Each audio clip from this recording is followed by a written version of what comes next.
শিৱসাগৰ, চৰাইদেউ আৰু আমাৰ যোৰহাট গোলাঘাট জিলা কি ধৰণে ক্ষতিগ্ৰস্ত হৈছে।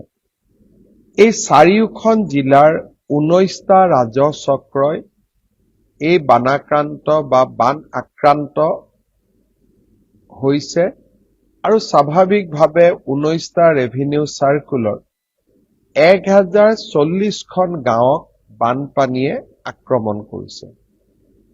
আমি যি তথ্য যোগাৰ কৰিছো সেই অনুসৰি 9,77,483 গৰাকী ব্যক্তি বান আক্ৰান্ত হৈছে। এতিয়ালৈকে জিলা প্ৰশাসনে 145টা ৰিলিফ কেম্প স্থাপন কৰিছে। 41,945 গৰাকী ব্যক্তি ৰিলিফ কেম্পত আশ্ৰয় লৈছে। 28,645 গৰাকী ব্যক্তিক বিভিন্ন উপায়েৰে উদ্ধাৰ কৰা হৈছে। বানপানীত তেওঁলোক এক প্ৰকাৰ অকলশৰীয়া হৈ পৰিছিল, দুৰ্গম হৈ পৰিছিল, তেওঁলোকক উদ্ধাৰ কৰা হৈছিলে আৰু এই মুহূৰ্তলৈকে এই চাৰিওখন জিলাত 59 গৰাকী আৰু সমগ্ৰ অসমত 65 গৰাকী লোক আমাৰ মাজৰ পৰা আঁতৰি গৈছে, বানপানীত মৃত্যু হৈছে। এতিয়ালৈকে 7জন লোক মিচিং হৈ আছে, অৰ্থাৎ তেওঁলোকক আমি বিচাৰি পোৱা নাই। সেয়েহে আমি অনুমান কৰিব পাৰো যে মৃতকৰ সংখ্যা আৰু কিছু বঢ়াৰ সম্ভাৱনা নিশ্চয় আছে। এই বানপানীত মানৱ সম্পদ বা ব্যক্তিৰ উপৰিও, মানুহৰ উপৰিও এই বানপানীৰ ফলত 21,007টা পশুধনৰ মৃত্যু হৈছে আৰু এই সংখ্যা যথেষ্ট বাঢ়িব, কাৰণ এতিয়ালৈকে আমাৰ এছেছমেণ্ট বিলাক সম্পূৰ্ণ হোৱা নাই। 70,884 হেক্টৰ মাটি কৃষিভূমি ক্ষতিগ্ৰস্ত হৈছে। স্কুল, অংগনবাদী কেন্দ্ৰ বিভিন্ন ধৰণে এই বানত ক্ষতিগ্ৰস্ত হৈছে, আক্ৰান্ত হৈছে। বানপানীৰ সময়ত সাহায্য প্ৰদান কৰা এটা প্ৰত্যাহ্বানমূলক কাম।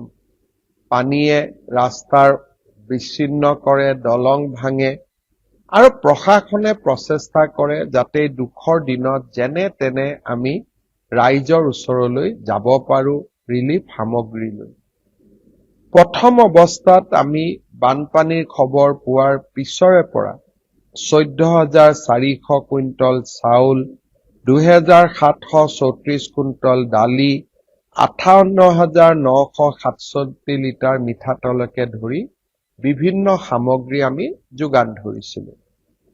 যোৱাকালিৰ পৰা আমি কামৰূপ মহানগৰ, নগাঁও, শোণিতপুৰ, যোৰহাট, ডিব্ৰুগড় আৰু তিনিচুকীয়া জিলাত আমি কিছুমান কিট বনাইছো, যি কিটত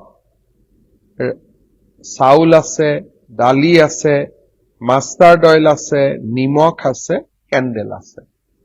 এটা কিটত প্ৰায় 8 কেজি চাউল, 2 কেজি দালি, প্ৰায় 1 লিটাৰ মিঠাতেল, এই ধৰণে আমি কিট বনাইছো আৰু আমি এতিয়াৰ পৰা সামগ্ৰী পৃথকে নহয়, এটা টোপোলা বনাই আমি মানুহৰ মাজত বিতৰণ কৰাৰ, পৰিয়ালটোৰ মাজত বিতৰণ কৰাৰ চেষ্টা কৰিছো। ইতিমধ্যে কেইবা হাজাৰ খাদ্যৰ টোপোলা ৰাইজৰ মাজত পঠাবৰ প্ৰচেষ্টা কৰা হৈছে আৰু অহা 7টা দিন আমি নিৰন্তৰভাৱে এনে খাদ্য আমি পঠিয়াই থাকিম। চিকিৎসা মহাবিদ্যালয়সমূহৰ যোৰহাট আৰু ডিব্ৰুগড় চিকিৎসা মহাবিদ্যালয়ৰ পৰা অহা চিকিৎসকসকল, স্থানীয় চিকিৎসকসকলে নিৰন্তৰ মানুহক সহায় কৰাৰ প্ৰচেষ্টা চলাই আছে। যোৱাকালি আৰু আজি প্ৰথম অৱস্থাত যেতিয়া এয়াৰফোৰ্ছে খাদ্য সামগ্ৰী ড্ৰপ কৰা বুলি আমি কম, হেলিকপ্টাৰৰ পৰা পেলাই দিছিলে, বহুবিলাক স্থানত অভিযোগ আহিছিল যে মাটিত যেতিয়া পৰে তেতিয়া সি ফাটি যায়।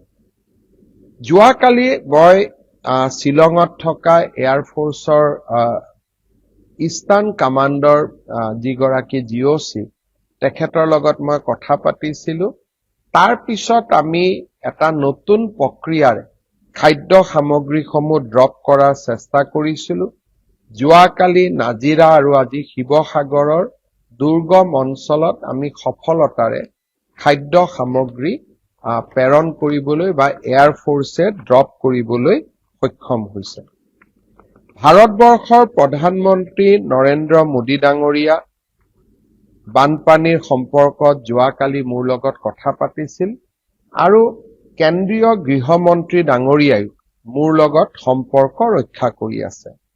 আজি ভাৰত চৰকাৰৰ যিটো আমি ইণ্টাৰ মিনিষ্ট্ৰিয়েল টিম বুলি কওঁ, গৃহ মন্ত্ৰালয়ৰ যুটীয়া সচিব শ্ৰী M. ৰামচন্দ্ৰ ডুডু তেখেতৰ অধ্যক্ষতাত ইণ্টাৰ মিনিষ্ট্ৰিয়েল টিমে ভিজিট কৰা আৰম্ভ কৰিছে। চৰাইদেউ জিলাৰ ভিজিট ইতিমধ্যে সম্পূৰ্ণ হৈছে। পৰৱৰ্তী সময়ত তেখেতসকল শিৱসাগৰ, যোৰহাট আৰু গোলাঘাট জিলা ভ্ৰমণ কৰিব আৰু ফ্লাডত হোৱা ডেমেজ সম্পৰ্কত তেওঁলোকে ভাৰতবৰ্ষৰ প্ৰধানমন্ত্ৰী ডাঙৰীয়া আৰু গৃহমন্ত্ৰীক প্ৰতিবেদন দাখিল কৰিব।